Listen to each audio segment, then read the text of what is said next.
too, right? And here he is as we pop in. Here comes immediately as we go live. It's only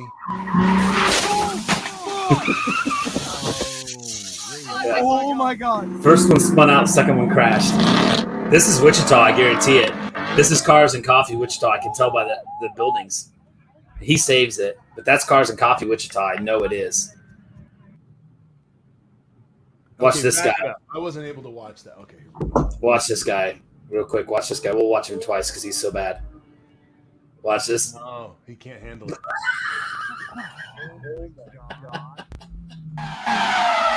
So this guy spins it, and the guy behind him crashes. And the guy's standing on the street. Yeah, wait till you see. That's definitely Wichita Cars and Coffee. I can tell by the light and this hotel over here and these buildings. That's funny. Yeah, we'll watch this guy again. This is one of the better ones. Oh, and he's on water too. Oh yeah. Yeah. Oh. Oh my god. There's a couple things going on in these. Number one, you should almost never lift. See, because once you lift, then all your weight transfers forward, and you're really in trouble. When Mustangs are really bad. They're like 80-20 front wheel weight. Wow. They're very, very light. And I think he was cast really bad. So that was just a bad Mustang driving bad. The guy he spun did a great job. I mean, where are they going to find?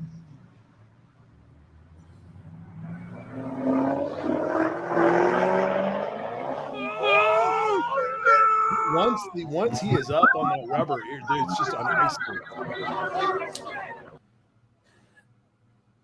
Yeah. Oh, It's just, attempted vehicular homicide there. I don't know. They're obviously arguing in some way, but a little bit. You can't try and kill a motorcyclist. Well, unless you're in Florida and that motorcyclist is a, protester. That one's just funny. He just runs a flashing red right in front of a cop, so he gets pulled over. Yeah. If everyone doesn't know, a flashing red is a stop sign. It's pretty straightforward in the driver's manual. You know it's about to happen. There's a GTO off to the right you only saw for a second. But I'm guessing this guy was showing off for his buddy in the GTO. Yeah. Because here comes the GTO lining up. Oh, yeah. And light pole. Okay. Is this? I didn't know honestly until this moment. Is this a thing with Mustangs that they're notoriously light? Yeah, they're very weight imbalanced. One of these models was like literally 80-20. I've seen one idle into a slide in like half an inch of snow. That guy just got rear-ended by that Mustang. Again, it's just all just Mustangs driving badly, but it's mostly peel-outs and wrecks. Here, obviously, this guy. What sort of moment happened that caused you to think about this as a subject matter? Because I think that is worth exploring too. It's kind of a thing in car culture that Mustangs do this. Okay. Yeah. Fair enough. Yeah. This is low-hanging fruit.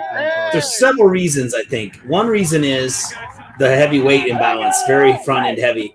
Second, I think a lot of these cars are automatics, and people aren't used to, if you peel out in a manual in second gear, you can only get your tires up to like say 50 miles an hour, and so you get this nice power slide.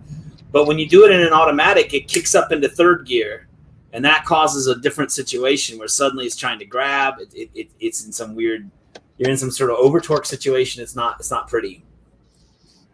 So I think it goes to shift in some of these situations, and when it goes to shift, it causes it to grab, and then since you're still on the gas, it floors it again, and so it creates a really bad situation. It's just a Mustang deciding not to wait for whatever reason. Just pulls out in front of somebody. This one's bad. Ooh. Luckily, everyone got out of the way. Those are kids that got pushed back. But you can see he changed the camber, that rear wheel. Toe in and camber are going to be a problem. Finally catching up over here, you guys. It's good to see everyone over in the comments. Welcome back. This is a reverse angle of the same thing. Jeff is providing us with Mustang physics crash. lessons and Mustang crashes, and we're appreciative of that. And welcome. It's good to be back. Boom. Zach, how you doing, man? This car's fast is the voice in this.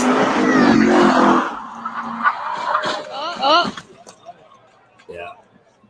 Now, who knows why he was doing that? Look at these cars coming by. Like, this isn't a closed street or anything. This is another one. This is a Am I in the way? maybe a road under construction, but I don't think so. I think it's just like a commercial park.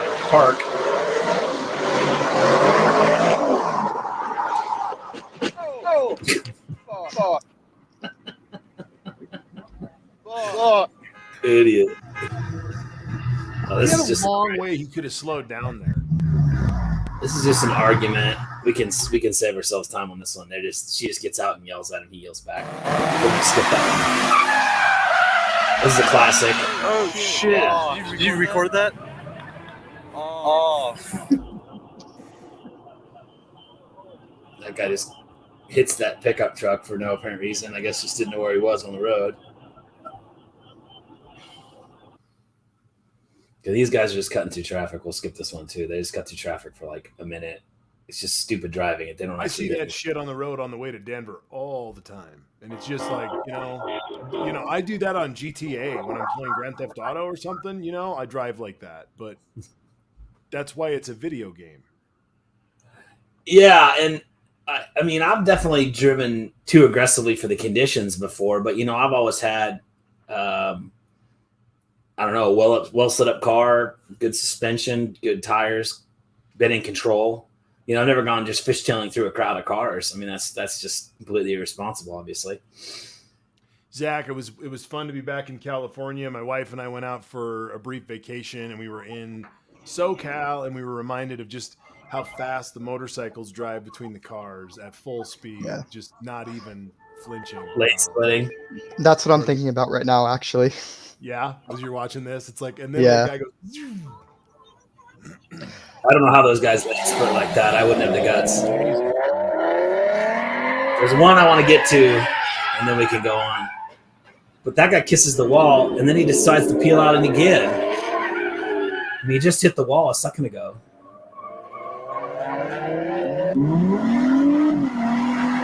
This would be another person with a failure to plan here. So what's the horsepower in one of these things? That one right there, I think is like a Cobra or something. It's probably 450, 4.25.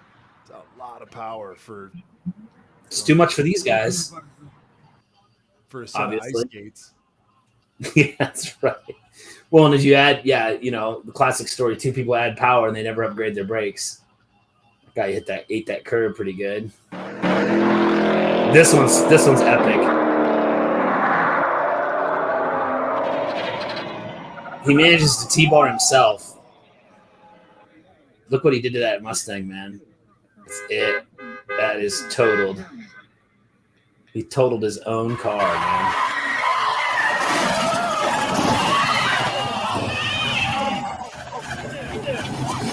He just keeps hitting people that one. Is that a brake failure? Is that something he can't stop? As I say, I think the problem is the car shifts. See, I think you can almost hear it. I think what happens is he starts this in first, and you'll hear it shift, and that's this very next slide. You can hear it shift from I would guess first to second. Interesting. Second to third.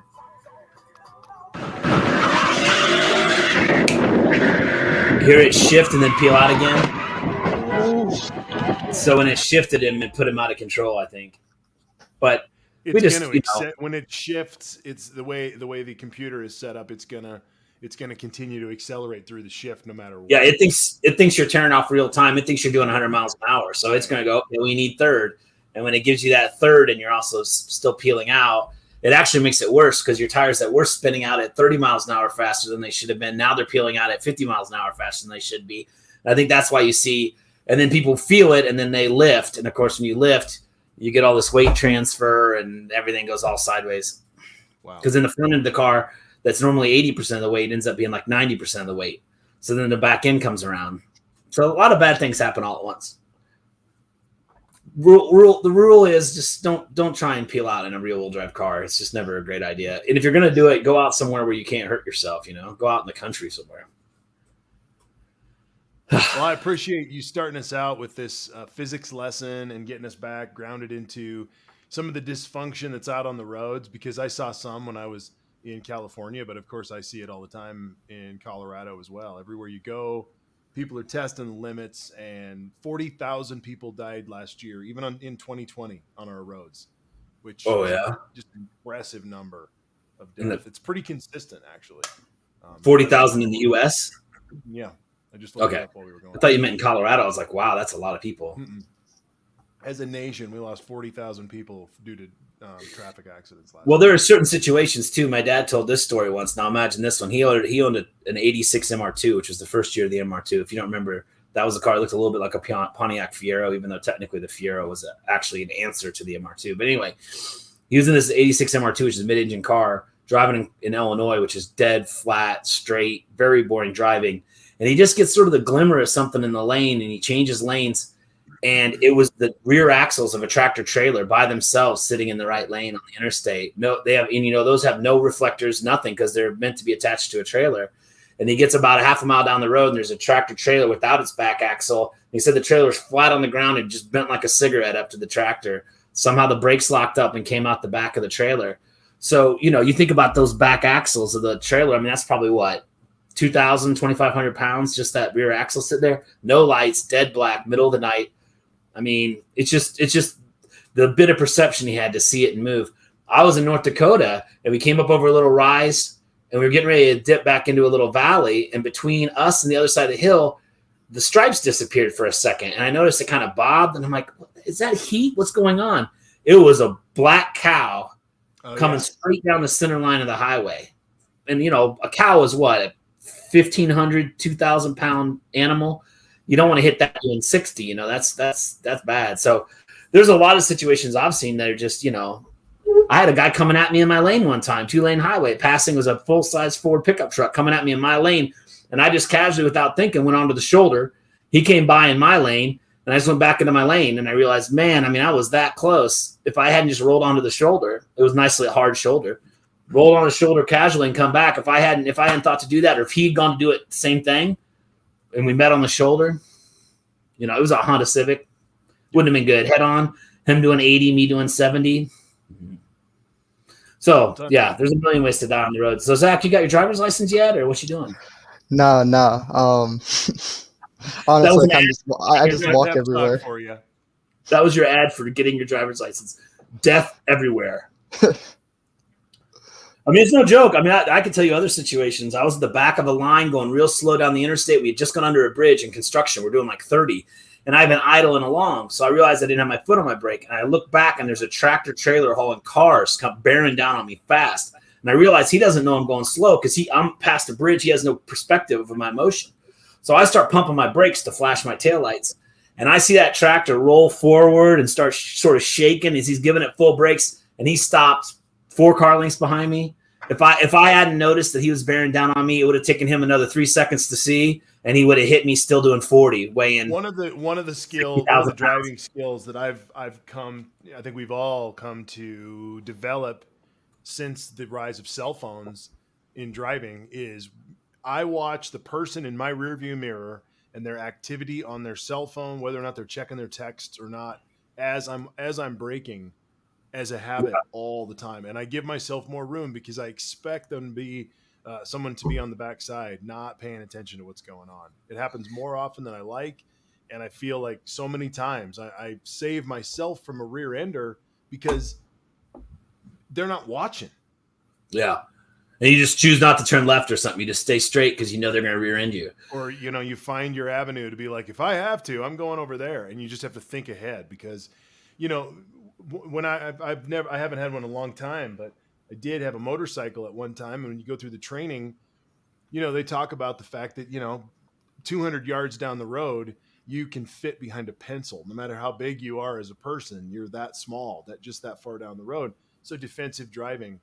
And when you drive a motorcycle, it really makes you think, everybody doesn't see me. And so you think accordingly. You're always making a secondary plan as a driver. Yeah. At least, that's part of it. To your point too, it's a good habit. One thing they teach you in competitive driving for a couple different reasons, but they're always just saying, look ahead, look ahead. If you actually watch like a road course driver, when they're in like a hairpin, they're actually looking at the exit of the corner. They're looking 180 degrees ahead. Now they'll glance back at the road to make sure they're where they think they are, but they're positioning themselves for the exit of the corner. They're not what most people do. And you can see it on the highway, because I tend to look down the road. So you look down the road, you see a lane, lanes are combining. There's a hazard lights. People are slowing down. I start slowing down to get in the correct lane. There's somebody right in front of you. They have to get to where they can see a barrel over their hood to realize there's anything going on. They've never looked further than 6 car lengths ahead of them.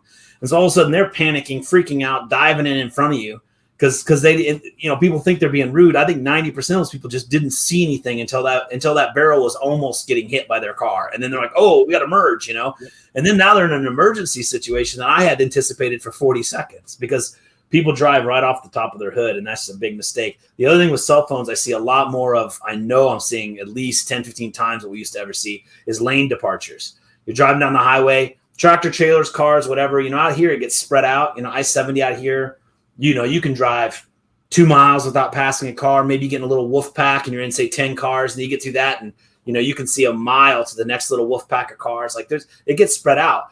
But in between those wolf packs, you'll see a semi come over to the yellow line and cut back, or a car drips onto the shoulder and comes back. And I know that's people using their phones. I mean, it's just obvious that's what's happening.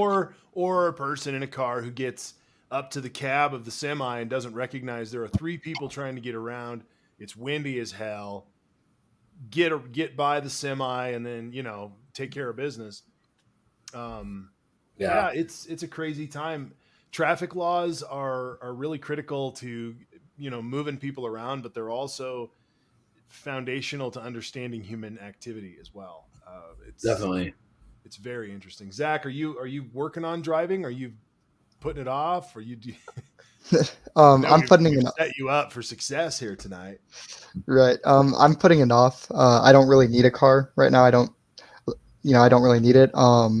I'm going to a local community college where I hike over a small mountain to go to, just so one day I can tell my kids I hiked the mountain to go to school. So there you go.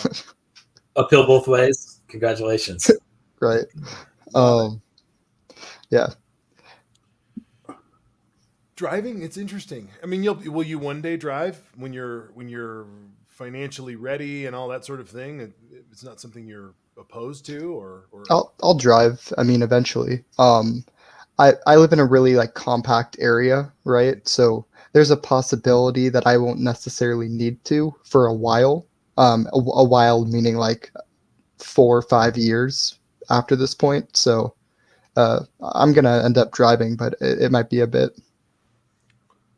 It's a different era, my friends' kids and stuff, stuff like this. Here we are having a conversation, talking, across, huge distances. And of course, I'm sure, Zach, you do this with your actual high school friends and everything else. It's like there isn't the same need. Like I joke about it, but it's like when I was in high school, you had dial up like AOL Messenger and chat. And that was basically it. So if I dialed your house number and it was busy and I wait 5 minutes to dial your house number, it's busy. You might be on the internet or you might be talking to somebody. Odds are I'd hop in my car and drive over there and see what you're up to. That's how it was when I was in high school. Sometimes you didn't even call. You just drove over to see if your friend was home, because that was sort of that was the technology at the time. There wasn't, it wasn't as easy as calling a cell phone. Hey, where are you? And even triangulating. It was just, I called your house. You weren't home. I got in my car. I drove to your house. Right. You're not here. I guess I'll drive to your work and see if your car's there. Like it was just explore. That was how you lived. But now, yeah, I mean, you can get on everything. I mean, you can get on VR, you can get on Xbox Live, talk to your friends. You don't have to drive to your friend's house to talk to them interesting at all. I used to know. So we didn't have any internet when I graduated in 1990. And so we had none of that, but I knew all my buddies' schedules.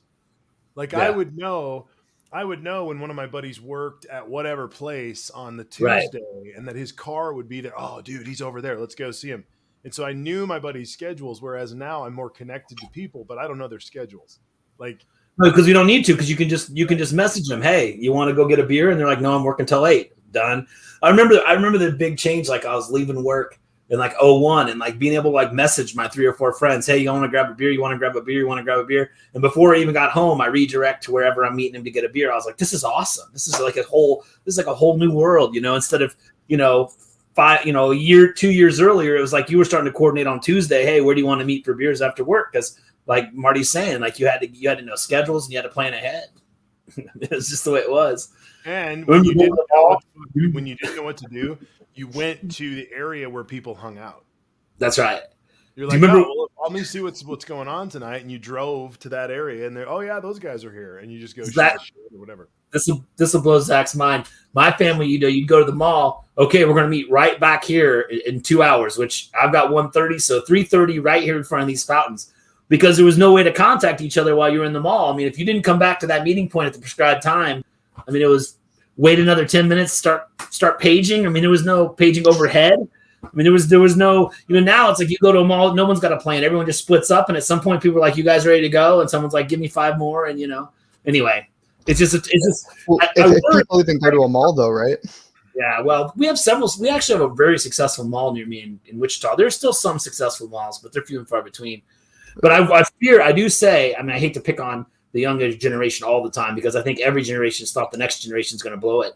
But I do think it hurts younger people's ability to plan. I think that's why sometimes young people freak older people out, because it's like, you're like, you want to meet Friday? They're like, yeah. And you're like, well, where do you want to meet? And they're like, we'll talk about it when it gets closer, you know. And it's pretty soon. It's like literally like 10 minutes before you're supposed to meet, and you can't find them. And when you finally do find them, you know, it tends to all work out. But it's just like, it's a totally different thing than generationally, where Marty and I on like Wednesday would be like, let's meet Friday at 5 at such and such. You know, I think the younger generation is much more willing to just sort of float and float, because I think the technology allows for that more. Yeah, so it's crazy. I think that's pretty accurate. In fact, my mom quotes a study. Now, I've not looked at it myself, but that something like college kids now average a call a day with their parents. You know, when I was in college, I called my parents once every 2 months. Like, I was at college. I didn't want to talk about it. I learned how to drive to get the hell away from my parents. Yes. Because I was 9 miles from the nearest town, and it was like, dude, I can drive. I was driving when I was 14. I was gone. I drove as soon as I could. I was in every sport and every band and every after-school activity just because I could. Yep. And I didn't do all those activities. For me, it was like the cell phone to my kids. That's what I was just thinking about the other day. Oh, and driving and dating. You know, being able to drive on a date. You know, drive yourself and your date around, like that was like, yeah, I got to do that now. Like, let's go. I was very eager to drive, and all my friends were. But now, you know, I've had multiple friends that their kids aren't driving 18, 19, 20. They just don't have a drive to learn to do it. I think the responsibility of driving, the safety aspects and stuff have been focused on a lot more, and the responsibilities. But I think the technology has just made the world smaller. You don't need to drive across town to see your friend. You can video call your friend right now while you're both at home. You know, another aspect to it, and this is specific to more populated areas, especially the Bay Area. Why would I get a car if I can get Uber or Lyft? Yeah. Well, and see, yeah, I lived in towns that had relatively poor cab service. You know, we had a bus system that only like what seemed to be near homeless people used, and like yellow cab. You know, Uber and Lyft and all those have changed. They've definitely microtized, or whatever you want to say, really spread out the ability to get a ride from one place to another. Like I say, Right. I'm sure Marty can remember, if you suddenly, you know, your ride fell through to take you to the airport, you'd call a cab company and they'd be like, well, we can be there in 45 minutes, you know, and you'd have to just wait for the cab company to show up. You know, it wasn't like now where, I mean, I assume like Lyft and Uber, like someone's there in like 5 minutes, aren't they? Yeah, 5 to 10 minutes. The field of people working. Yeah. Yeah, that the investment of a car, the insurance of a car, the upkeep of a car, getting a car means you're spending money all the time. All the time, and on something that depreciates, something that's going to lose. I don't want to sound like the old man River over here, but I got 3 kids, all of whom are driving, and the insurance. I'm fucking like, I'm kicking children out. You know, it's like, all right, you have to pay for your own shit now. And over the past 2 months, we kind of did a little bit of a flip, and now my 16-year-old is driving too, because he's got to go to baseball all over Colorado, right. And you know, I don't have to drive him if he can do it. So And those Colorado roads, I'm sure there's some roads around the Bay Area that are also, bendy, twisty. I mean, at least in the Midwest, there's traffic accidents, people get hurt. But, you go off the road almost anywhere in the state of Kansas. I mean, you're in a ditch, you have to get towed out. Like, it's not like Colorado where you lose control and you could be down a cliff or in a river, or, there's no soft landings if you go off the road in Colorado for the most part. Yeah, unless you're, on the flat land, and then you can kind of just go into the field. Sure. And I've done that I had to do that a couple of years ago in a hailstorm. I had to go 4-wheel drive and just get the hell off the road and hide. Yeah, everything east of the mountains, obviously. Yeah, east of Denver, east of Pueblo, east of Colorado Springs. That's all different. That's more like my land. That's flat land out there. That's actually flatter than Kansas. The eastern part of Colorado is dead flat, like it's real flat. Unreal, actually. Yeah, it's surreal. It's so flat. It really is. It's very flat, very boring. Mm-hmm. There's an old joke. Custer's at Sitting Bull, and his scout comes back, and he goes, "I got good news and bad news." And Custer says, "Okay, well, I'm a bad news first kind of guy." He goes, "We are dramatically outnumbered."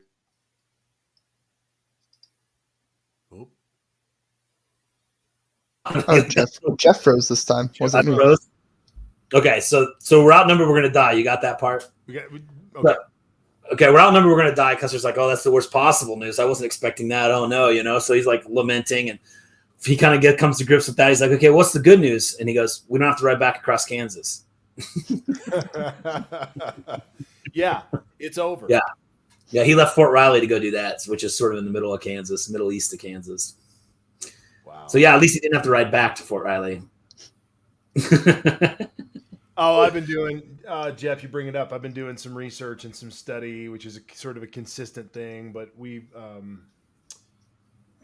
in my synod here, we've had a sort of push theologically and historically to address the fact, because the churches, the Lutheran churches in my area are the ELCA churches in Wyoming, Colorado, New Mexico, West Texas, and Utah.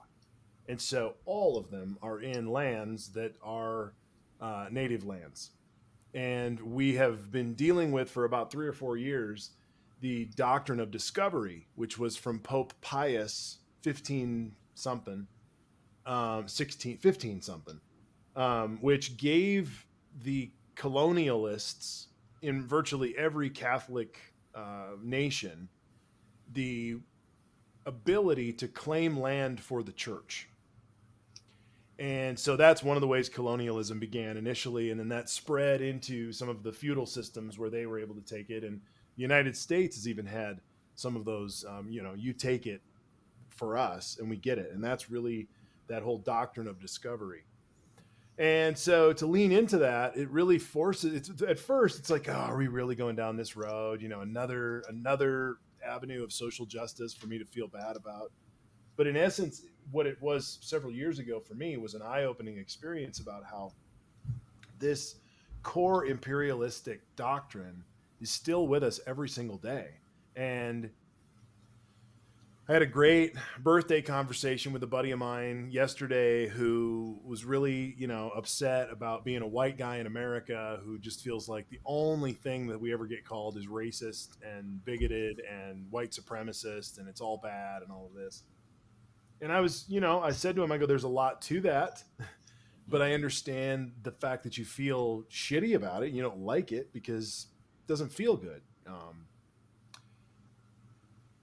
How do we continue this road? We've got, getting into the Republican bullshit, we can get down that road, but how do we continue down this road of keeping sensitive, keeping alert, learning for the sake of understanding why the nuance matters in all of these things, especially as we come back into more of a real time, coming out of this COVID isolation where we've all dealt with the internal racism, the systemic stuff, the internal brokenness in our policing, the absolute lunacy of the fascist right. All those things have kind of been in their own vacuum during this time, and I think it's exacerbated us being able to see them clearly. But this idea of the doctrine of discovery, as I was sort of flying home from my vacation, thinking about looking at all this land, kind of thinking about Utah of all places, a lot of reservation land that's been very contested in that state over the past few years. I did some cross-cultural work in my training as a pastor on the reservation up in the Pine Ridge.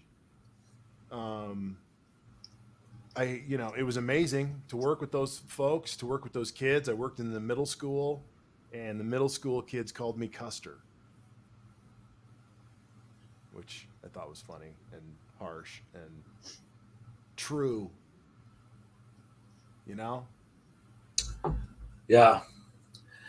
My stepdad, who is the same brand of clergy as you are, he was actually on reservations as part of his ministry for a period of time. His children were actually raised on a reservation. I think one thing people have to be kind of clear about is there's one thing to understand white privilege, but I don't think understanding white privilege necessarily has to result in white guilt. In other words, you don't have to lament that Jim Crow happened and the ghettoification of black people and the urban core was created as a racist system. It happened. I didn't pass the laws that made it happen. My ancestors were part of the mainstream that let it happen, sure. But I can the way to fix white privilege is to be aware of it and do our best to try and discuss it and be responsible versus, your friend being like, well, being a white guy, we're always the root of the problem. We're always the racist, whatever. Well, again, if you're living your life right, you don't have to feel bad about everything white men do just because you're a white man. I mean, and he was discounting the whole argument because he wasn't willing to take that guilt. So he was just like, fuck that. I'm not going to talk about well, that. And that's what happens. The guys that are like, we're only pieces of shit. All these people are telling us we're only pieces of shit. They're mistaking the idea that white privilege equals white guilt. And people don't want, in my opinion, even the oppressed people living in the urban core that have been shit on for decades, they don't want you and me to bludgeon ourselves to get to death with a brick to prove that we feel bad about what happened. They want us to stop, help them fight the systems that are continuing to oppress people. So it's definitely something sold by the right. Yeah. That's something sold by the right that and that's what they'll tell you. If you get in a discussion with them, you mention white privilege, and they say, "Well, I'm not going to say sorry for what I have, and I've worked for everything I got." And it's like it's not like that. It's about the system being fair for you and not fair for others, and addressing those situations. Say when you're a boss and you're hiring people, maybe you have to realize you have a bias that you want to hire a guy named Jeff, and you don't identify as well with a guy named Tyrese because you don't know any Tyreses. None of your friends were Tyreses. You knew Jeffs and Sams and Jakes. That's an example of a basic systemic bias that you can know about, think about, and address. I'm going the wrong way. Zach. I would just add, with white privilege, the basic way, I think the best way to understand white privilege is nothing that's gone wrong in your life is because you're white. I think that's the best. Nothing. Okay, say it again. Nothing that has gone wrong in your life is because you are white. Right. You weren't overly prosecuted. You weren't pulled over. You weren't kept out of a university. You didn't lose a job because. Well, there's other stuff that can happen to you, right? I feel like when you phrase it in this way, you could have been screwed over economically. There's a whole list of things that could have happened to you. And when you explain it like, look, I acknowledge there's a whole bunch of things that could have happened to you, Mr. White Man, but they didn't happen to you because they were white. And that's the privilege there. Yeah. And that's the way I've said. There's another piece to this that I want to throw out. I'm sorry to interrupt. I want to throw this out because I've been doing some reading about this too. There's a couple books.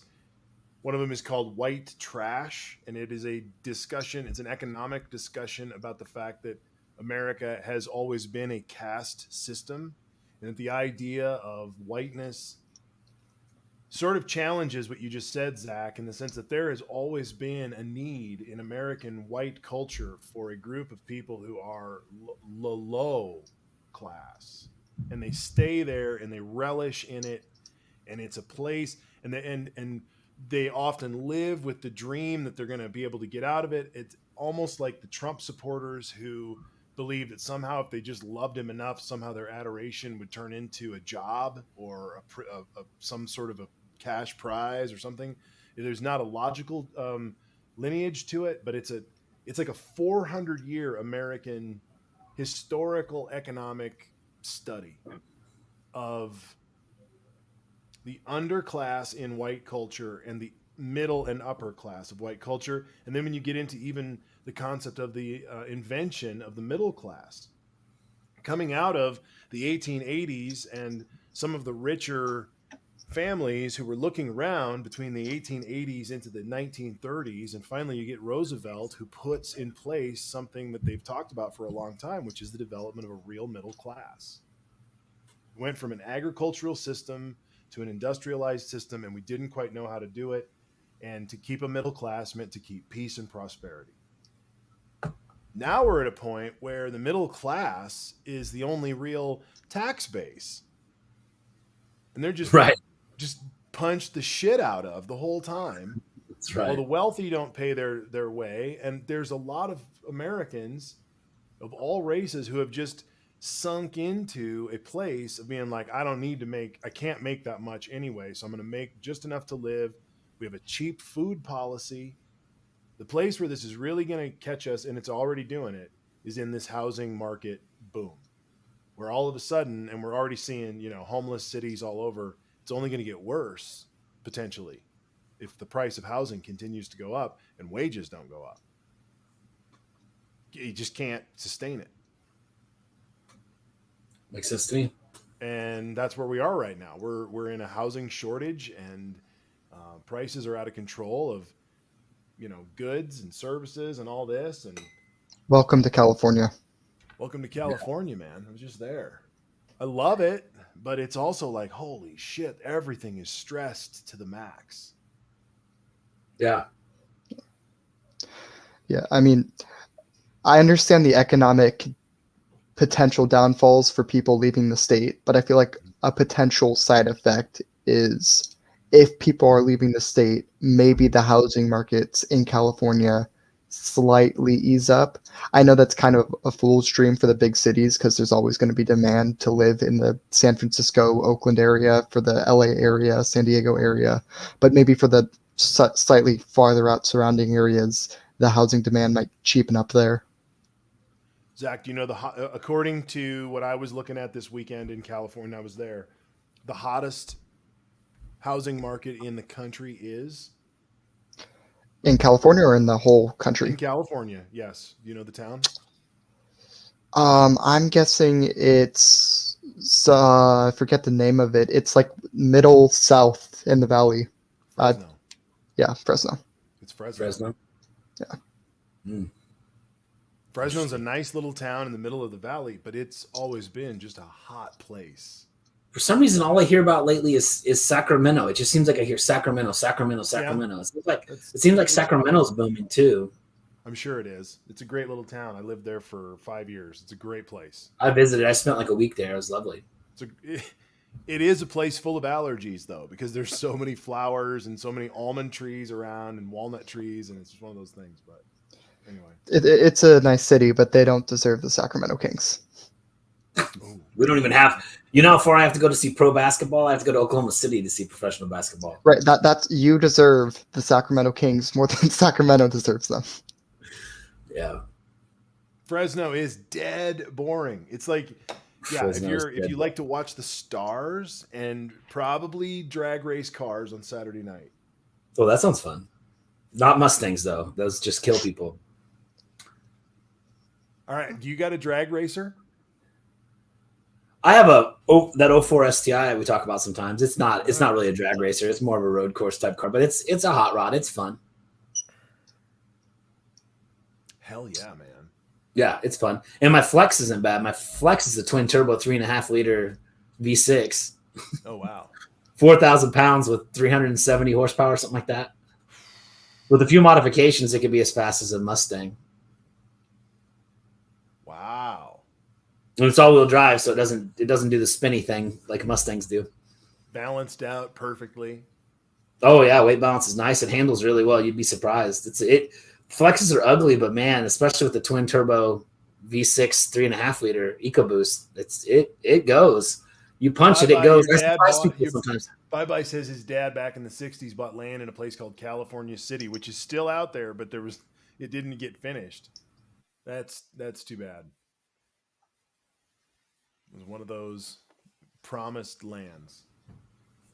Oh wow, the whole broadcast just flickered for me. Maybe I'm the one with bad. What I figured out is if my kid is upstairs doing VR, that is a bandwidth killer.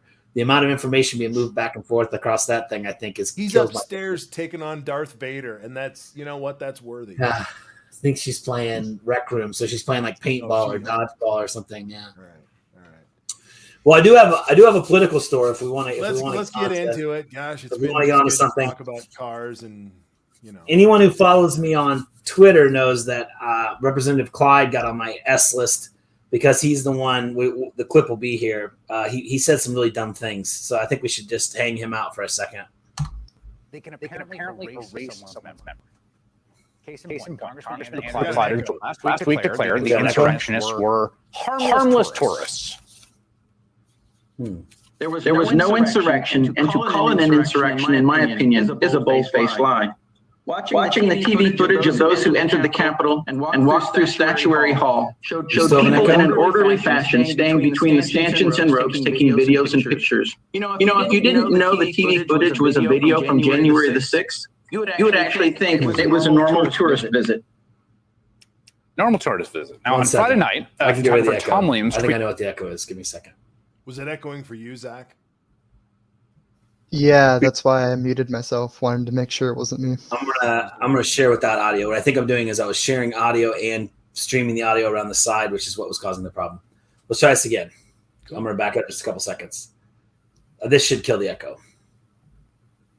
Normal tourist visit. Now, on Friday night, photographer Tom Williams tweeted out a picture that he took, and that clearly shows Congressman Clyde right there, second from the top left, with no mask on, helping to barricade the House chamber doors in the middle of the January 6th insurrection. They have pushed furniture against the wall. You don't normally do that, tourists around. One of the most fraught moments from that day. There's Congressman Clyde, literally on the front lines. When police officers drew their guns, look at that, to keep rioters, the people he likened to tourists, from breaking through the chamber's doors. Look at him there on the far left, screaming, yelling, okay? When Congressman Ted Lieu of California saw that image, he retweeted it, making sure to call Clyde out by name. Dear Representative Clyde, is that you in the picture? Do you remember? Insurrectionists were trying to stop the election certification. This was not, as you now say, a normal tourist visit. 140 police officers were injured, some severely. You should apologize to law enforcement. And joining me now is Congressman Ted Lieu, Democrat. I like Ted Lieu a lot. Congressman, what did you think when you saw that picture of Congressman Clyde? I believe that Congressman Clyde on January 6th would disagree with the Congressman Clyde of today. And it's very clear that you have this massive brainwashing happening within the Republican Party. One of the reasons that we did this impeachment trial was not only to hold the former president accountable, but also make sure that we preserve for the historical record what exactly happened on January 6th, what led up to it, and what happened afterwards. And thank goodness we did that, because you see multiple Republicans now trying to have a totally alternative view of history that they're putting on the American people. It's striking me, Congressman Clyde served in the Navy for more than 2 decades, if I'm not mistaken. And, I remember watching that scene at that door live in real time with a knot in my stomach that someone was going to get hurt or shot or something truly awful. And I think it's, it's commendable under those circumstances to go to where the sort of, the action is, as it were, to try to help out. And it just seems like there's only 2 options here. One is that he has essentially forgotten what he knew, or others that he's just very cynically lying, but neither of them they're both very unnerving in their own way. Or worse. Absolutely. George Orwell famously wrote that the party told you to reject the evidence of your eyes and ears. It was their final, most essential command. And now you see multiple members of the Republican Party essentially distorting reality and simply trying to have people forget what happened on January 6th. It's one reason leader Kevin McCarthy does not want to support the January 6th commission. They just want to forget this whole episode because they can't handle the fact that it was former Trump supporters, it was former president's supporters that did this insurrection. These were Republicans that hurt police officers, and it's very damaging to their core beliefs. Right there. Oh, that's it. Hey, thanks for watching our YouTube channel. You should know that. The reason that they cannot handle the fact, this is something that we did a show on, Tim and I did about an hour on this concept back in January, right after the insurrection happened, where we talked about that the reason that, and the thing to watch for in 2021 was going to be cheap grace.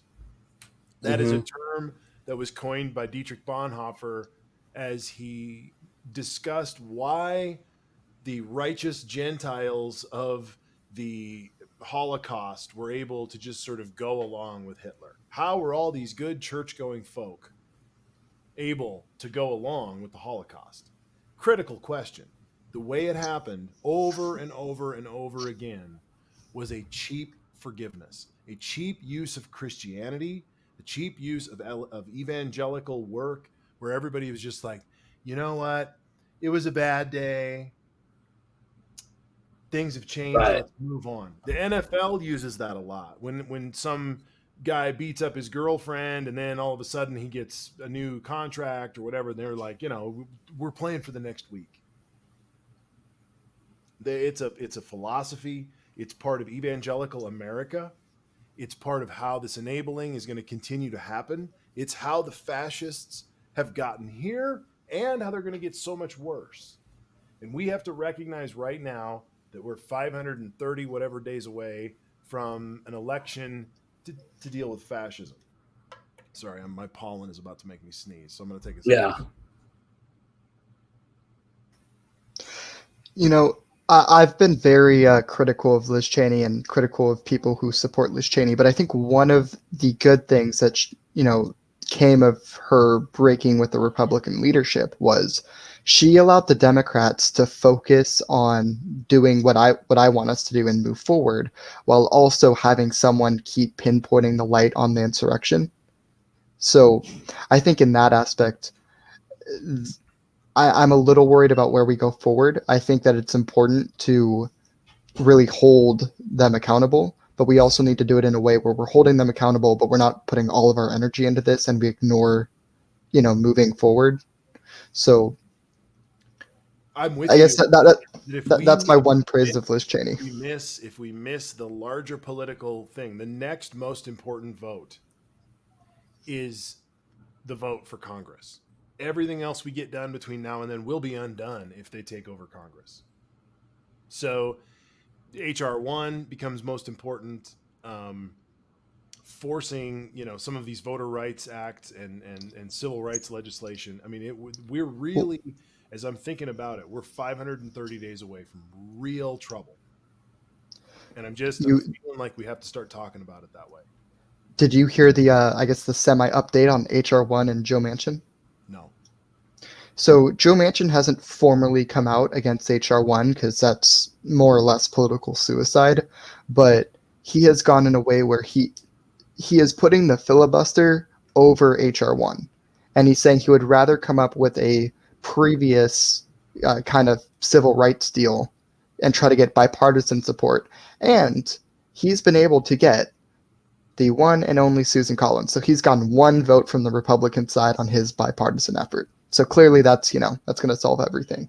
And the bill that he wants to do, it won't even be enough. Like it won't address the 2022 election. HR 1 would address the 2022 election. So, we're in a point where conceptually we all need to start thinking of Joe Manchin as a Republican. We need to really just start thinking of there are 49 Democrats in Congress and 50 Republicans. Joe Manchin, consider him a right-leaning independent at this point. He's not with the Democrats at all. A lot of potential, but not for sure. He's been voting against Biden more often than not, to be frank. So, Jeff, they tell me I'm crazy. They tell me that America is a right-wing country. I'm a lunatic. I'm a lefty. I'm not an American. Do you ever hear that? But you exist and you vote and you elected a Democratic president. So loading taxes more than I can believe. Yeah. The proof is in the pudding, as they like to say. So they can believe whatever they want, but Joe Biden got elected fairly. So I guess they're wrong.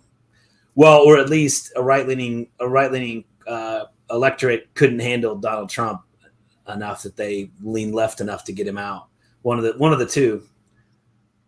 What is the American right? I mean, I remember, you know, it's unclear at the moment, man. And William F. Buckley, and I can remember those Sunday afternoon PBS shows where he would sit and just destroy some liberal from the, you know, pure conservative viewpoint. From at least he was able to do it on his show, and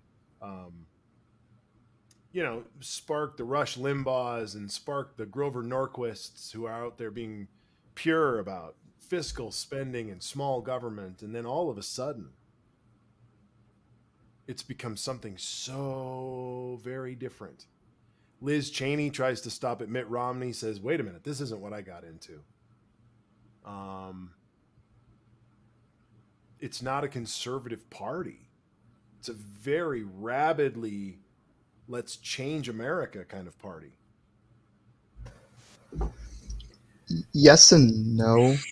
I mean, I think culturally and how they present themselves, you're right, there's a pretty big change in the Republican Party, but it's not like they don't stand for the same economic policy they stood for 5-10 years ago, right? I mean, the 2017 tax cuts, that was the establishment Republican dream. I mean, it's not like Cheney or Romney would have voted against that. So I think Cheney voted for Trump 92% of the time, more than any of the other major insurrectionist leaders. So it doesn't matter about the policy with these guys. It matters with the Lord. That's a new thing. That's not. Republicans used to be the ones who questioned government, and now they're the ones that can't question the government. I think they've just been unhooded too many times. As I've said previously, you know, when was the last time they were on the right side of a social issue? You know, they used to say traditional family values and law and order, all these buzz phrases, and it's just become more and more clear they're anti-individual rights if it's not straight white male rights. They're anti, you know, they're just, now they're down to screaming about guns, screaming about supporting cops, attempting to vilify Antifa and Black Lives Matter. You know, and the gun issue, just as an example, where is that issue headed? Because I think it's obvious more and more. I mean, you know, on guns alone, how much more can we take? Like, it's not about what does the Constitution say. At some point, you know, when we start having daily, you know, when we're having daily mass murders, at some point something's got to change. Doesn't matter what the Constitution says, right? So they're just sort of, I just feel like they've just gotten in a smaller and smaller corner, and all they can do is scream communist. You're trying to change the racial makeup of the country. They're just becoming more and more extreme and yelling louder and louder about these regressionist ideas. I mean, they're so far behind the curve. And so all they can really do, I think, is just more and more fear. They really only have one tool left, which is just more and more fear. Because there's obviously some arguments for fiscal and social, fiscal conservatism, but we all know what that's done. All that's done is made the really rich really richer. None of that fiscal conservatism has turned into what they claimed it would happen. You know, if we lower taxes, then these poor inner city people will be more free to be upwardly mobile and all this stuff. Well, that was all bullshit. None of that worked. And then all these things are supposed to protect small business people. Well, guess what? If it protects a small business that has 20 people, Walmart benefits by a factor of 50,000 because they have 400,000 employees. So we were sold all these ideas to help small business, and then the big business runs away with it. It makes a fortune while their own employees are on food stamps. Like, the Republican model, I think, has had a run at it. And I don't know who would think America's in better shape now. I was thinking the other day about the auto industry boom in the 70s and 80s. You know, it created funk music because these black kids in the suburbs had all this money to go buy instruments and goof around as a band. It literally created funk music as a type of music because it was these, what would have historically been poor young black people were now middle-class black people, and they had access to musical instruments and time to play with each other. And they created all these funk groups were literally formed out of these like factory households. And those jobs have now been eroded and destroyed. And like where that buoyed the middle class. Automotive industry alone really buoyed the middle class. Around Kansas City, there were lots of people. And I remember a teacher kind of bad-mouthing it, but he said, you know, I moved into the next door to this guy. He's lived in this nice house in the suburbs for 30 years. I asked him what he did. He said he works at Ford. And every now and then when the die presses a door panel or whatever, it comes out and it bubbles the wrong way. And he takes a rubber mallet and whacks it back out the right way. That's his job. He stands there all day whacking these panels back into straight. And he's made, he makes $60,000 a year because he's worked for Ford for 30 years. And he was bad-mouthing him. But, those jobs, value adding to expensive vehicles that were being sold, that guy was a middle-class person doing that job. And those jobs are gone. So now it's the gig economy. It's people Ubering between doing Uber Eats and Grubhub and all. They're doing 6 different jobs that are maybe even below minimum wage. Where are the careers anymore? If you're not a manager, and even if you're a manager, maybe you're a manager and you work 70-hour weeks making $50K a year. That's horrible. That's horrible. You don't ever see your kids. You're barely hanging into the middle class lifestyle. And everyone below you thinks you're going to retire tomorrow. And the truth is, you're just making your ends meet. You're working your butt off the whole time.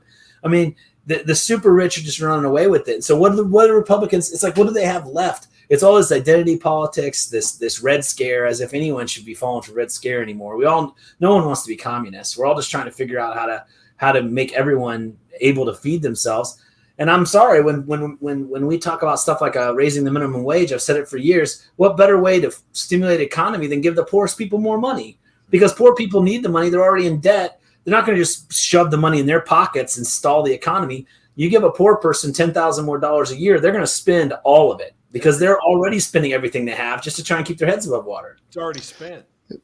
Yeah, it's already spent. When you give it to them, they're going to pay off credit card debt. And the next day, they're going to be in the same boat they were in. But hey, at least your credit card companies now get a cash flow and they could reinvest into something else because they're not, well, actually it hurts them, right? When everyone pays off their debt, that actually hurts the credit card company. Yeah.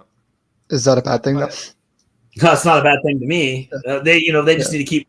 It's not like they'd go bankrupt. Let's be honest. It's not like Discover Card. If $1 trillion worth of Discover Card debt was paid tomorrow, they'd still have the other $3 trillion to gain interest on. Right. I was just going to add that this is the basic concept of monetary velocity, right? Right. You give someone, a working class person, money, they're going to spend it into the local economy, and then that money is going to keep cycling throughout the local economy. Give it to a rich person, it's just going to end up in someone's trust fund for 50 years. Mm-hmm. Zach, I want to do some shows, not next show or anything like that, but I'm going to start working on some stuff for the summer about Tom Vilsack and doing a real scrutiny on the U.S. Department of Agriculture, the pros and the cons, where we are, because getting into this issue right here of economics, when we're talking about carbon politics, in which we have on this show many times, it starts and ends with farming. And the agriculture policy has to start being put in place. So an ag farm bill, whenever it is, in the next, they come up every 5 years. So I guess it'd be the 25 farm bill. They're going to be talking about that now. And if we're going to change how America works with land that's tillable, but also the land that's not tillable, that could also be used to soak up carbon in various ways. There are ways we can push that. This is the time and place where we need to be in the trenches changing that, because that could change American economics. If every household in the United States got a subsidy to put a windmill or solar on its house, we could decentralize our grid. These are things that Biden is talking about. It's probably part of the infrastructure bill in terms of some of the energy stuff. But we need to be, I've talked to some red folks over the last week. And when you move past the politics and you start talking about opportunity and the challenges of those opportunities, like saying, okay, our grid is shitty, or the pipeline just got hacked, or which they don't believe. But you're like, why do we have one pipeline? Decentralizing our energy is a great talking point, I've come to find. I think everybody on the right and the left can get excited about decentralizing our energy, and it's part of an infrastructure plan. It's part of a green jobs plan. So I want to lift that up tonight. I was thinking about that on the road.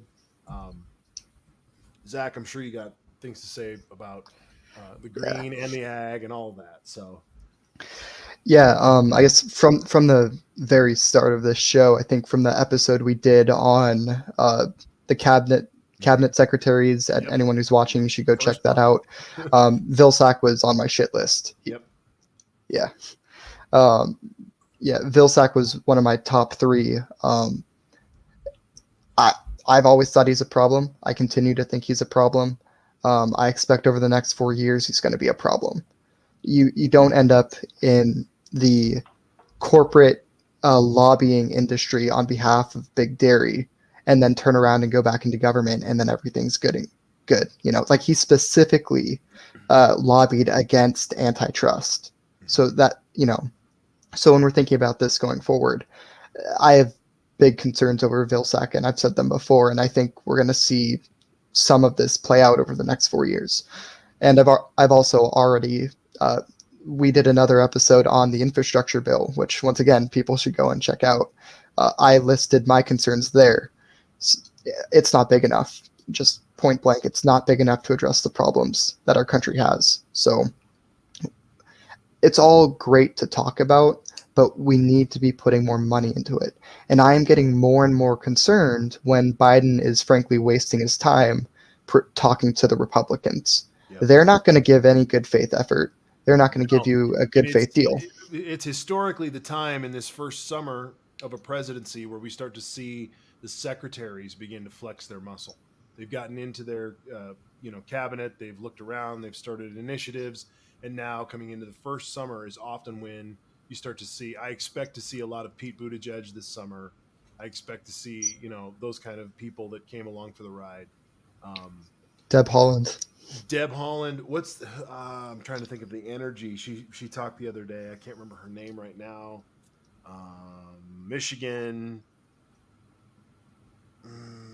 Anyway, she's our Secretary of Energy, and utilizing this hack to figure out a way to decentralize our electrical grid and also maybe these oil systems there's some press copy time there now where people might see this as a real issue. We are vulnerable and we need to stop being so vulnerable. I'm going to jump to the pipeline hack, because when we're talking, one of the things I really want to see from the Biden administration is some sort of federal legislation that forces companies to invest in cybersecurity, right? Because that's a big one, right? I mean, think about if you're an average person, you're forced to buy car insurance. It's the law. You have to have car insurance. It's to protect you, to protect others, to pay for it. We need the same thing for cybersecurity. We need to force companies to start paying into this, because it's the East Coast that had that whole energy scare that ends up paying for it when these companies skimp out on cybersecurity. So it's important. I caught a couple interesting conversations about that, about the idea of, we never negotiate with terrorists for a lot of good reasons. That's on the macro scale. That's on a police scale.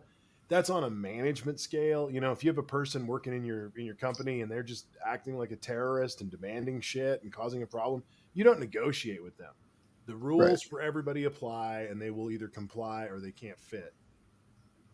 The fact that this energy company was like, it's so much cheaper for us to just pay $5 million, and we can't live that way. We can't have these pieces of our infrastructure that are corporate, because we've allowed corporations and not the state to run them, because we're a capitalist country. Gas, oil, electricity, much of our water grid, our sewers, our garbage. All of these private industries that we love to talk about, small business. How do we protect the cyber? Who's responsible? If I drive into a shopping mall with my car and I hit 15 stores and do like the Blues Brothers thing, and I just drive through and raise hell, my insurance company and I are going to be responsible for all of that stuff. If I run a company that's supplying the gasoline to New Jersey, and all of a sudden my shitty computer is the problem in our entire system, how am I not liable? My company not liable for that? I think Zach, I think you're bringing up a huge issue.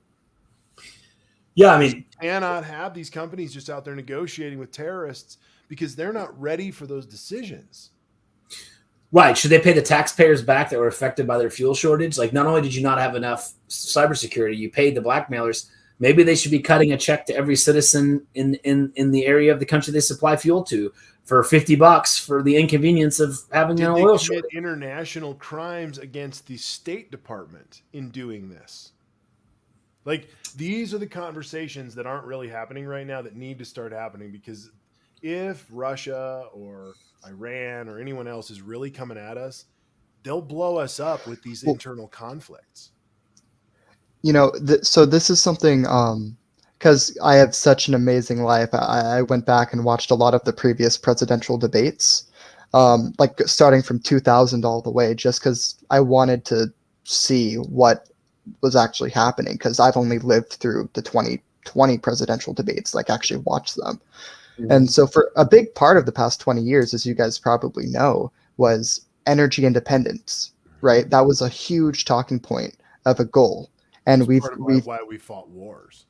Right. And so we've gotten to it at this point, but here's the question.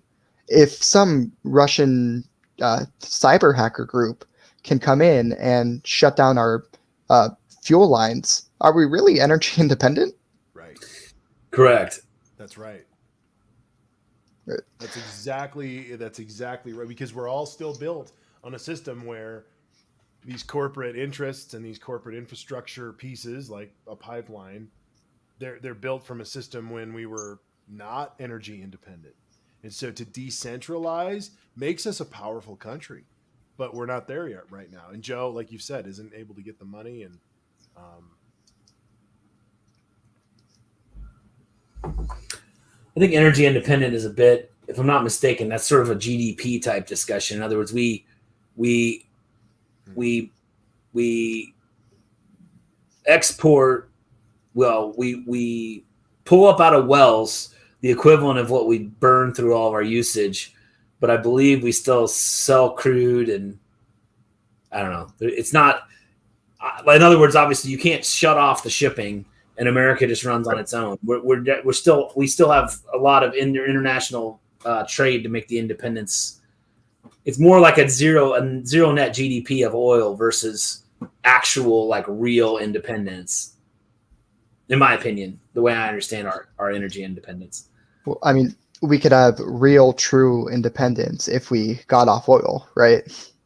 Well, I guess that's the point. If OPEC said no more, it seems that there would be some logistical struggles, but we could turn our own oil back around and fuel ourselves, which is good. I mean, that's obviously positive.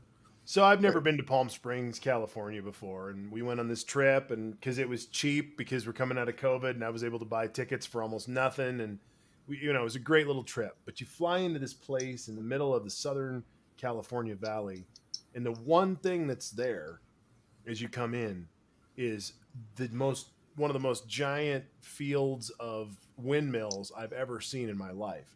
You got little windmills and big windmills on top of them. There's so much wind. I mean, wind. And of course, it's also Palm Springs, and it's sun. Right. And I couldn't help this whole week but just sit there and think, man, it's just raw energy in one of those places in California, which is always a mixture of mountains and ocean and sun and all those things that make those, issues happen. Texas has a lot of those big, wide open places too. There's other parts of the country that just have these magical places where energy is just thriving. And the fact that we aren't figuring out a way to capture it and just have all that we need that's just clean, it's a PR campaign that hasn't happened, because we would be so set as a country if we could just figure out how to capture it and use our capitalist system, if that's what we're going to use, to make this country better. But we're just not doing it. Well, you know what? The Department of Interior's Twitter account, right? As much as advertising you're probably going to get from the Department of Interior, actually does do some pretty interesting, I guess, promo videos. I saw one the other day. I think I retweeted it, but there's like a massive off-sea wind farm project going off of Martha's Vineyard, or, somewhere over there. So, I mean, these are things that are in the work. Yeah. And I think if the more we start hearing about this, the more we start uplifting it, and I think the better it's going to be. Coming from as a child of the 80s, I think we need to romanticize this energy stuff in media. And I mean, I grew up with G.I. Joe because it was the Reagan 80s and everything was about military spending. And so they were like, all right, He-Man, Masters of the Universe, G.I. Joe, $1 Million Man, whatever it was, technology and guns. Why can't we get kids into solar and what they can do with this stuff? Why can't we get kids into what can I do with my windmill? Because we can. We just haven't done it. And I think romanticizing this stuff is critical. I don't know if other schools were ever able to do this, but in middle school and in high school, one of the things that we did, now the school didn't have the money for us to keep this, but one of the things we were able to do is assemble kits of like small solar panels to charge phones, and start giving that to kids, right? Put funding into this, enough funding so kids might be able to take this home and keep them. But something as simple as that, right? It doesn't need to be like a practical, you're going to use this every day, but it's happening in the camping world right now. Everything is covered in solar stuff. Everything is the most unique and cool thing to have on your back. And then, I figured out a way last summer. We were up on this hill and they had this old shitty four-wheeler that didn't start. I charged it up for 2 days with my solar and I got it going. It's that kind of thing that you're like, I did this from the sun. You got to buy the technology, but then what can you do with it? It's super cool, and it captivates the mind in a similar way that the car captivated the mind around a different energy source. It's different, I saw some promotional, stuff for the Ford F-150, right? The new the electric Ford. It's going to be able to charge your house for 3 days. A fully charged F-150 can charge your house for 3 days. Wow. Probably not, but a house. Yeah, a house. So that's something, just so you know, Zach, that's something that as a person who grew up on a farm in Iowa, you always needed to have a tractor and a generator on your farm in case you'd lose your power because your livestock would die. You got to keep water pumping and you got to keep heat going, whether you have a tractor or whether you have the grid from the power pole. That is a sales pitch for rural America to say, again, you can run your house for 3 days. Right. The challenge is, our grid won't charge if everyone went and bought electric cars, we don't have the grid to support it. So that's where you also need the individuals to adopt more solar. My dad, I've mentioned before, my dad's in a condo and they were able to do a sort of a project as a group. Now it was individual owners that chose to do it, but they obviously had a project manager that did a centralized project, but they put solar cells on their house where they're energy neutral. They're only attached to the grid because you could get covered in snow, and you need also, I think it's one of those things where you're using the grid like a battery. During the day when you're using a lot of electricity, you're actually pulling from the grid, but then, well, I guess at night the sun goes down. But you know what I'm saying? There's times where you surge over and you can give back, and there's times where you pull more and you're pulling from the grid. If more of us did that, that would also take a lot of load off the grid as individual houses, and I guess something I should look into. My house, I've got a tile roof, and supposedly somebody makes solar tiles, like red tiles that are solar. I'm having a hard time actually finding who actually installs that. But if I did that top peak of my house that faces west, even if that generated a third of the power my house uses, that's a huge step forward. And then I guess the micro question, what does it take to put up a panel, a 4 foot by 4 foot panel? I could put one off my fence. I have a fence that faces south. It gets direct sun. Whenever I wash a rug or something, I've got several throw rugs that my kids pour all kinds of crap on, and I'll just take them out and soap them and wash them and rinse them and throw them over the fence to dry. It has sun all afternoon. I mean, it gets sun from noon to 4. There's always sun on this thing.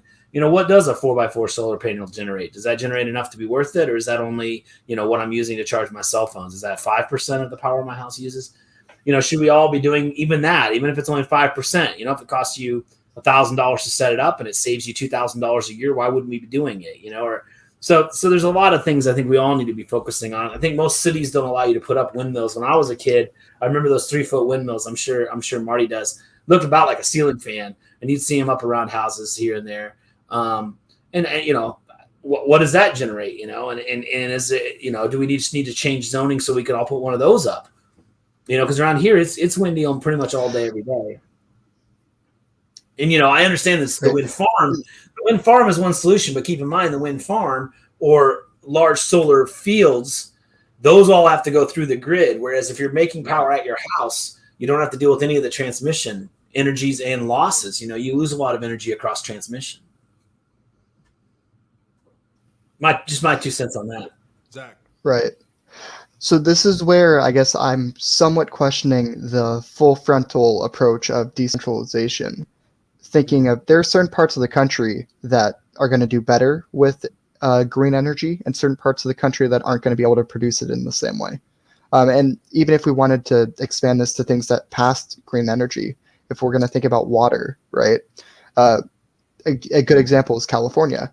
Almost 100% of the water in California falls in like northern California. Right. Southern California gets almost no rainfall, but it has to be Pipes. Funneled down. Yeah, piped, funneled down through canals. Right, so it has to go down all the way to Southern California. So if we're talking about solar panels, right? Is the Pacific Northwest going to be able to get enough sunlight for solar panels? Are we going to need to start piping some of that energy in? Also, I mean, I'm personally a big fan of nuclear energy. I think there's a lot we can do with that. But there's only certain parts. I get nuclear energy. Wolf Creek, one of the biggest plants in the country. Nice. Actually, in California, the biggest nuclear plant is shutting down soon. So I'm wondering like what the effects are going to happen after that. But there are certain nuclear power can be very safe. You just need to do it in a safe way. And one of the ways to do that is do not put nuclear sites in places that are prone for natural disasters. It's like something simple like that. And so there are parts of the country that are prone to natural disasters that no smart person would ever put a nuclear power plant there. But maybe if you wanted to put one in North Dakota, right? I mean, I don't know of many natural disasters that happen there. Well, you'll be surprised to find out that near Omaha, there was a nuclear power plant that was very close to being overtaken by a flood. Which would have created by the Missouri River. Now, you want to talk about a problem. A nuclear power plant being overrun by the Missouri River would have created a lot of problems. Yeah. The idea of putting anything near the Missouri River permanently, to me, is always a suspect idea because the Missouri has moved itself around over the centuries at will, and it's eaten cities, it's eaten homes, it's eaten everything it's wanted to. And it doesn't ask. So to put a nuclear plant near it just seems crazy. But that said, by the way, there's also a very large hydroelectric plant in Geneva, Nebraska, where they have this big canal, and it's not a huge drop. They have this huge canal. I can't remember exactly why they had to have such a long canal, but it's only like a 20 or 30-foot drop. They built it in the 40s, or maybe the 50s, a long time ago. And they're able to generate a ton of power through hydroelectric. So I guess one question you might ask also is, why are you so close to the Missouri River and not using hydroelectric? Why do you have a nuclear plant right next to the Missouri River when you could clearly? Now, short answer is the Missouri River. I believe Geneva uses the Platte River, which I believe is a more fast-flowing and quicker dropping river. You need a certain amount of drop over a certain amount of distance. And Missouri River, you might have to have a 10-mile pipeline to get a 20-foot drop. I don't know. So there are physics there, but there's micro solutions. For example, I'm sure we've all seen now for camping or whatever, they have this thing that looks like a propeller. You put it in the river and the river water turns a generator. Yep. So maybe there's simple solutions like that. Instead of a huge hydroelectric power plant, maybe you have what looks like a wind farm and it's actually propellers sitting in the Missouri River getting spun by the current instead of huge turbines. We got to pick on Zach as the prototype here of the new economy in a bit, because he's not powering a car. True. I'm just thinking about him as the camper, right? He's in school, he's doing his thing. He's got a phone. He's got some appliances to get started in the day. He's got some appliances at night, a TV and a computer and whatever. Hot water There's heater. a bunch of that stuff for a single human being on this planet in their years where they don't have a house, a car, 6 kids, all the shit that ends up happening sometimes in life. Just as a young person coming out, you might be able to power yourself 80% of the way with just what's going on around you, in the next 10, 15 years. The technology of this, I believe, is exciting. And I think that's just what's got me thinking about everything's about decentralization of the grid. That's what also about the decentralization of our politics right now. People just want to have their own say. They want to have their own way. And I know that we're going to have federal systems of electricity and all. I get it. But it's a new time. When I get a battery in my house, Jeff, and I can put a windmill on my house and some solar in my yard and not really have to deal with it anymore, that's gonna be a new day, and it'll be here in the next 10 years. Yeah. Yeah. I think a big part of this is just the pure energy applications of it. But I think potentially even equally important, if not more important, is the jobs you could hypothetically create. And I'm a big proponent of a jobs guarantee. I think something New Deal-esque, but like more permanent. You could have it run on a local basis where your local city decides, okay, we really need to start implementing solar panels. So if whoever's in the jobs guarantee, we're going to be putting you towards basic solar panel. Words are hard to come by, but like installation. There we go.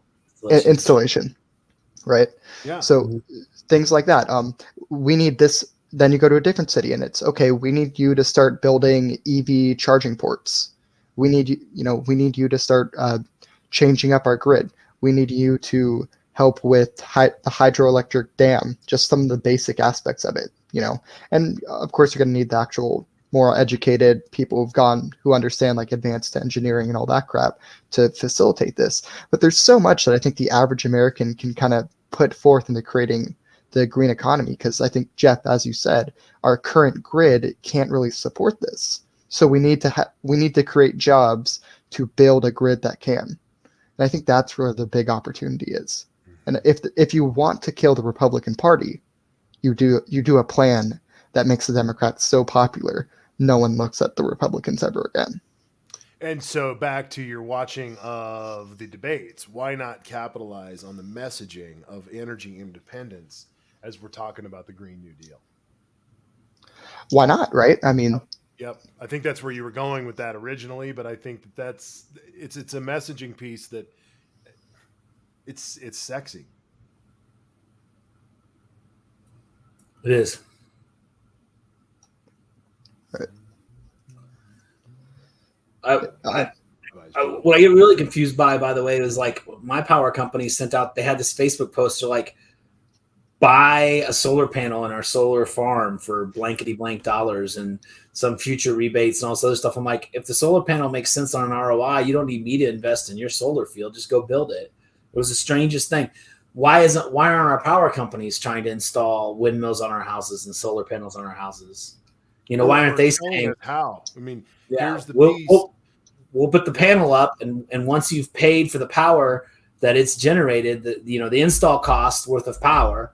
So you're just going to pay your normal power bill like always, but we're going to have a separate meter on the panel. And so when you hit the point where you've paid, it's created the power that you've then bought that equals what it costs to install, then we'll let you just have the power for free, and we'll supplement you through the line. And even if it was a small grid, and of course, they could be doing this. Like I said, I mean, think about how many flat roofs there are in a city. Like, why doesn't every flat roof in the city have solar panels on it? Like, it's got to be cost effective. It just has to be. Why doesn't the public university down the street from me? Why don't all the flat roofs? And I'm not talking about big honking ugly things.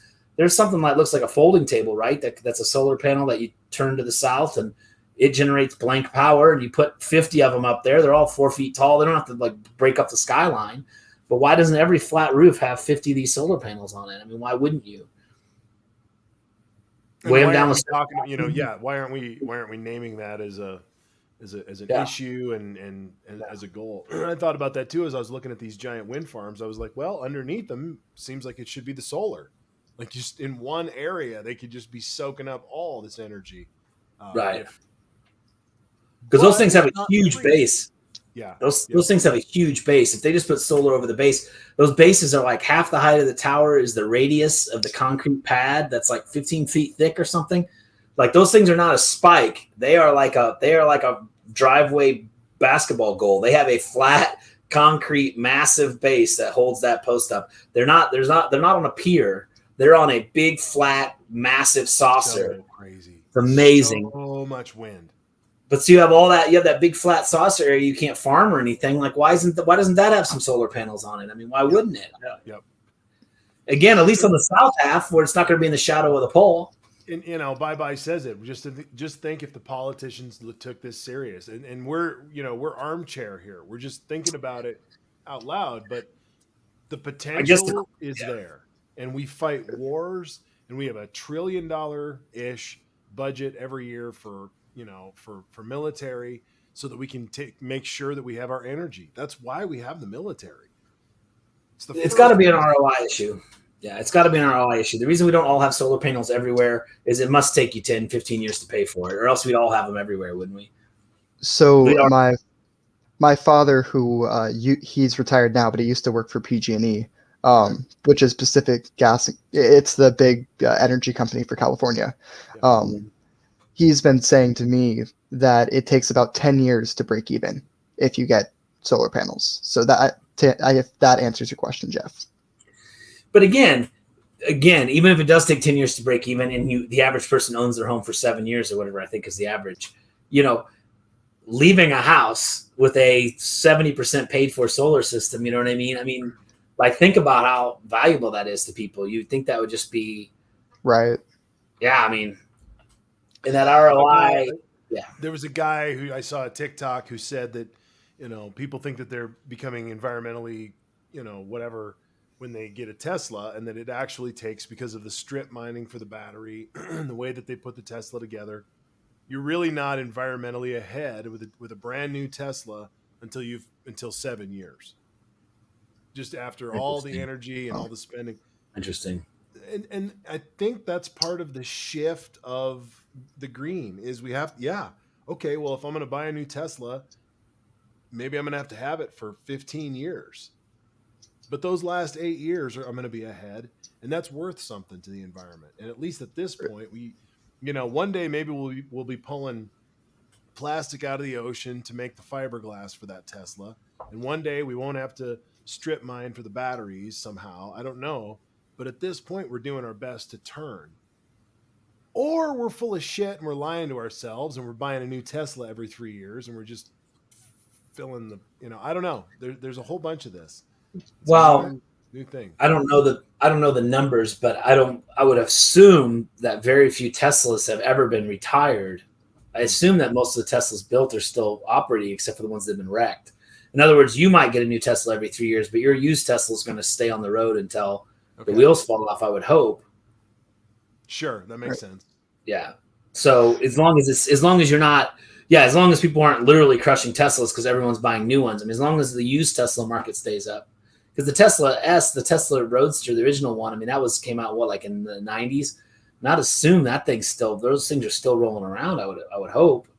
I mean, I guess just like anything else, right? If the motors crap out or your battery packs crap out, at some point you end up in a situation of, am I really going to put, $10,000 back into this used car? But I don't know.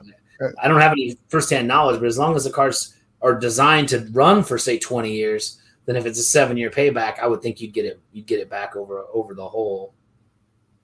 Right. And, eventually the more we keep putting into this, eventually that 7 year is going to turn to 5 year to 4 year. And, Sure. That's the way it works. Right. Yeah, absolutely. Yeah. And we can also go about this in solving multiple problems at once. And a really interesting plant. I keep bringing up California stuff because that's something I know most, right?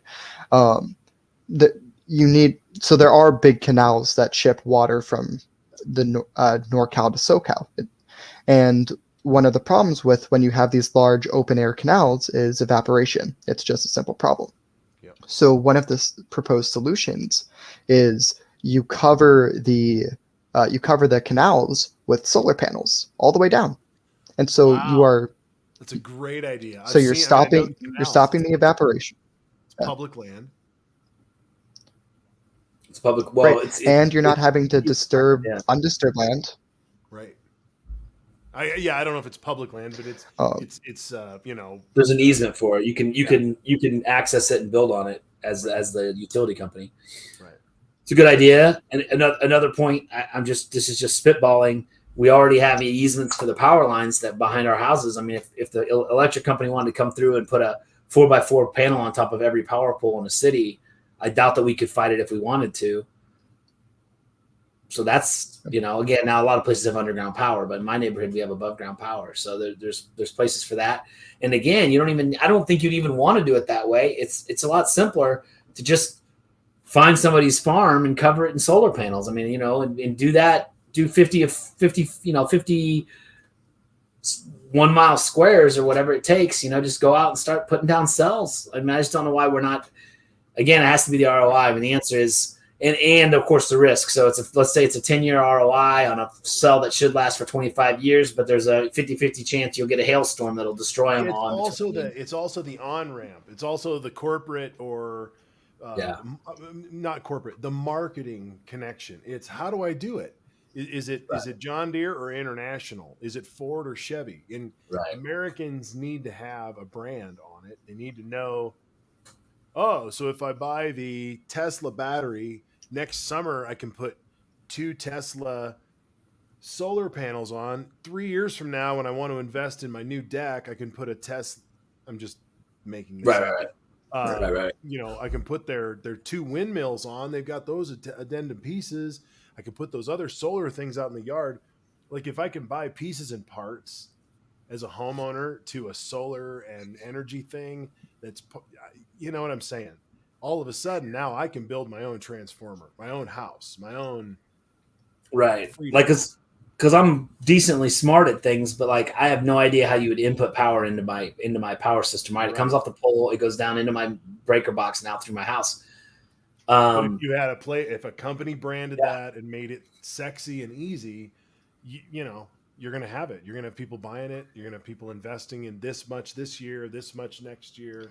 And I'm sure it wouldn't be that complex to do modularly. I assume that most of these things run on some certain voltage, some certain amperage. So it's probably not as complex as we think. It's probably, they probably can either be wired in series or parallel into a some sort of junction box. Like it can be made modular where it doesn't matter. Everything's modular with 220. I know guys in Boulder who have this solar stuff, and they're nerds. They figured it out. You have to figure. Somebody has to make it so that you don't have to figure it out. Right. It needs to be just as simple as charging iPhones. You get the little cube, you get the wire, off you go. It's just got to be like that. It's just got to be like, okay, you just you go to your breaker box, you go to your input, and you plug in this splitter. And you put all your panels into that splitter, and now you're putting power back into the grid. There's also the political and legal aspect. I could give a macro example, but I actually want to give a micro example of Marty is probably going to know more about this, but I'm pretty sure it's illegal to tamper with newer tractors, right? Like with older tractors, if they break down, you can fix it. Newer tractors that have become digitized, it's illegal to tamper with that. So if we're going to become electric, which means we're becoming more digitized with all of this, you need to replace those laws to allow farmers to be able to replace their own parts. It's a major deal, but it's a philosophy difference. I grew up where we fixed everything until we had to call the mechanic, and he would come out in the field, and that was the worst day. But it was on, it was a diesel tractor. Now you can't touch them. they send a guy out. Everything's through the computer. John Deere is, I mean, you talk about Ma Bell. There is no autonomy as a farmer. Most of them you can't even drive when you're in the field. It's just the GPS drives you around. You only drive them on the road. It's a totally different world. Right. So that's another aspect to decentralization, right? Yep. Yeah. I mean, I can't imagine. First of all, I can't imagine having new equipment. Second of all, I can't imagine having somebody, watching your and being able to fix it like that, because it's old diesel tractors is all I ever do. But. And then, that was a micro example. If you jump to the macro example of this, Donald Trump tried to blocked California's, electric vehicle laws, right? I think you had General Motor. I think that was the company. They wanted to go electric, and California was like kind of subsidizing that, I believe. And then Trump blocked that, or attempted to, he tried at least. He also blocked the standards. Right. Which gave the companies the license to go, well, we don't need to make the improvements that we said we were going to make in our factories and in our changes. Right. So, I mean, you have all of these factors, plus you have the added factor of we need to keep these companies here so they don't end up going off to China or India where they are not going to comply with any of these standards. Mm-hmm. Jeff, do you got to go do bedtime? Yeah, I think I do. Rock on. Listen, let's wrap this thing up tonight. Jeff, we'll see you on Sunday. Okay. Zach and I will wrap this up. School ends Tuesday, so this won't be a problem again. But today summer hours, we'll be back. It's all good. I'm gonna be honest. I'm just looking quickly on how to connect solar panels to your house and energy. It really doesn't look that complex. It looks like you connect to a battery, then an inverter, and then into your fuse box. It really doesn't look all that complex to me now that I'm glancing at it. But they say, just to summarize, what they say, you need to have 250 watt panels for minimum use in the home. Now I'm guessing that means, they said that's enough to run a few lights, your refrigerator, help reduce your dependency on the power grid. 250 watt panels. So, by the time you install one panel, you're basically charging your phones and you're saving yourself $5 a month in power or something. So it's a start, but I get the impression it's futile unless you're really going to put out a pretty good set. All right, my son's telling me it's bedtime, so I'm going to leave. Be well. Thanks, man. That's a good point. I mean, it's such an investment to go down this road, but that's why the Green New Deal and the leadership of facing the global climate change stuff has to occur. We have to market it. We have to make it as important as the military budget. I mean, we may not spend as much, but we have to put such import on it that we really realize that this is a big deal. Right. But, we also have to really push for this to happen. We can't just expect it to happen because, as we laid out, the Biden bill, which look, nothing or something is better than nothing, but something doesn't necessarily mean it's going to solve the problem. Yeah. And Biden's bill is just not enough, like, frankly, Yeah. So we do need to push more for this. We also need to push away from subsidizing fossil fuel industries. We need to push away from giving them money to giving them power. As an individual, we all need to start thinking, is my representative taking a pledge to not take any money from fossil fuel companies? Do they already take money from them? So we need to start thinking about those things as well. Why? Well, I mean, if you're, I'm leaning into it, but say more. I mean, if your representative isn't making a pledge to say, I will not take this money, then if they're going to take fossil fuel money, they're going to be susceptible to whatever the fossil fuel industry wants. Don't right? You think it's a better strategy to just make those dipshits who take the money famous?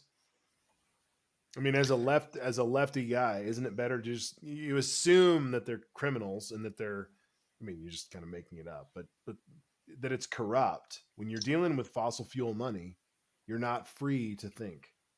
Right. You're not free to make your own decisions. How do we make that famous? Mainstream media needs to call it out more. CNN, MSNBC, they need to actually start bucking against this. Never gonna happen. Right, and that's part of the problem. So that's why I say, as an individual, you need to start looking at this on your own. Cedric Richmond, I think that he is a Democrat who got the most oil and gas industry money from donations, and Joe Biden appointed him to be the liaison to the progressive groups. Well, say that again. You broke up. Where'd I get cut off? Where'd I get cut off? Right towards the end of what you were saying, just that he was some sort of liaison to the. Yeah, so Biden appointed the Democrat that takes the most fossil fuel money to be the liaison between the environmental groups. That's a problem. So, just point blank.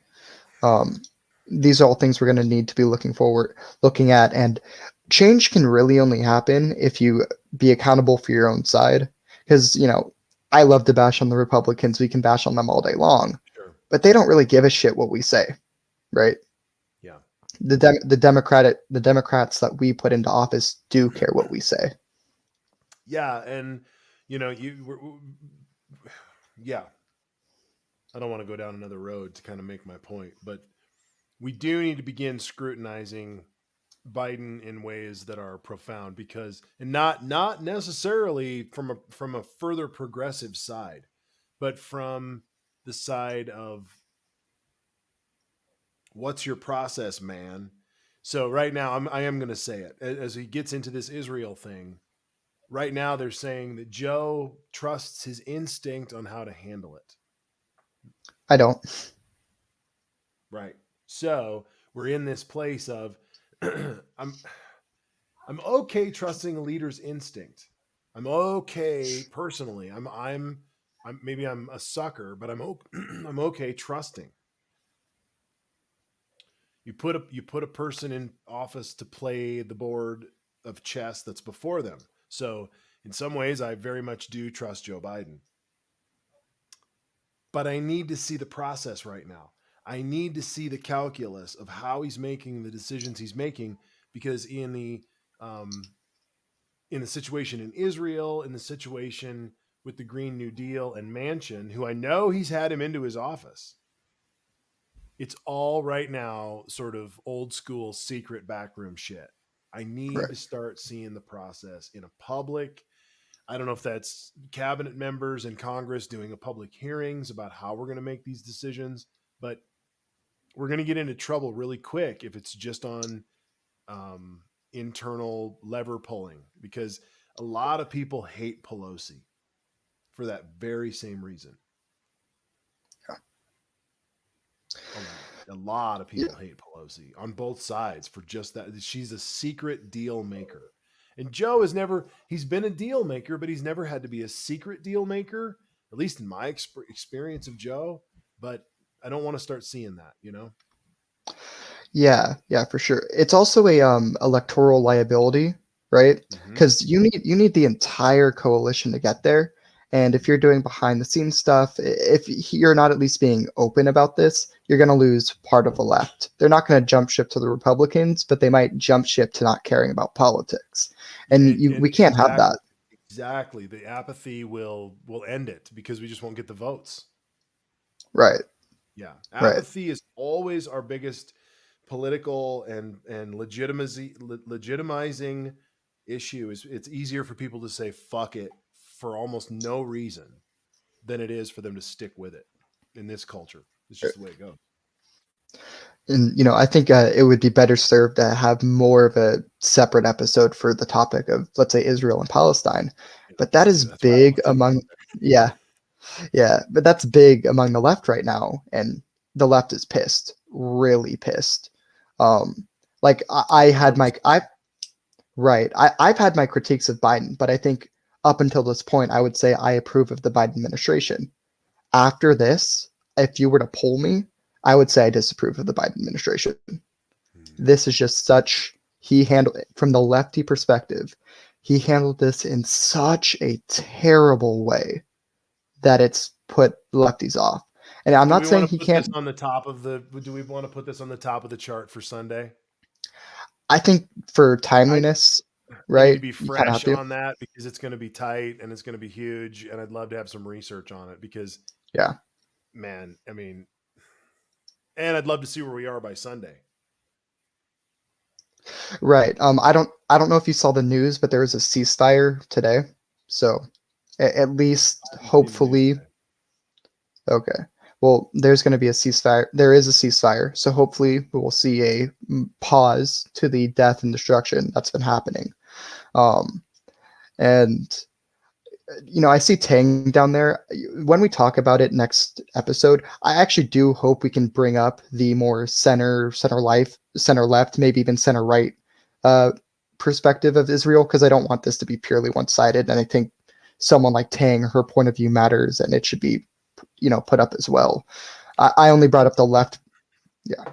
Yeah, and I don't want to get too far into it tonight, but I want to say I don't necessarily disagree with what Joe did. I'm disagreeing with how he did it. And so, and I think you and I are going to disagree on that, Zach. So I think there's so many perspectives of it. But to me, the way Joe did it is where I'm going to find suspect. It's process. It's literally, how do you build the coalition of what you're trying to do? And I think Joe made a mistake. And we'll get into that on Sunday. But for sure. Yeah, no. All right, everybody. Thanks for being with us tonight. I know we kind of ended here on this, enormous topic, and I almost didn't bring it up just for that, but we're in this time, and transparency is critical. Watching the Republicans continue to circle the wagons around the lie is going to bite them in the ass. I still believe it's going to bite them in the ass. I don't know if it's going to show up with Cheney. I don't know if it's going to show up with Romney. I don't know if it's going to show up for the next 10 years, but they're overwhelmed by fascists. I saw a thing tonight where 50 out of the 50 GOP state board members are being overwhelmed with Trump people, which is not good for this country. So we're going to be talking a lot about organizing on the left very soon, because we're going to have our shit together to keep this thing going. But thanks everybody for being with us. And Zach, any last words before we wrap this up tonight? I guess I'll leave with the fact. The first poll for the 2022 Senate has come out, and it shows Democrats winning in Pennsylvania. So interesting. Yeah, we can there'll be room to talk about that more on Sunday. But good. I like to hear that. Let's keep that trend moving forward. I don't see why the way these Republicans are acting, why there'd be anything other than another blue wave. They can't understand what they're doing to themselves. But at any rate, everybody be well. Talk to you soon. See you Sunday night at 11 o'clock Eastern. And sorry it's so late, but we're fighting the sun out on the west. And, sundown matters for us too. And we've got a lot of things going on in the spring, and so we're just making it later in this summer season. But thanks for being with us, and America heals. Rock on. Peace.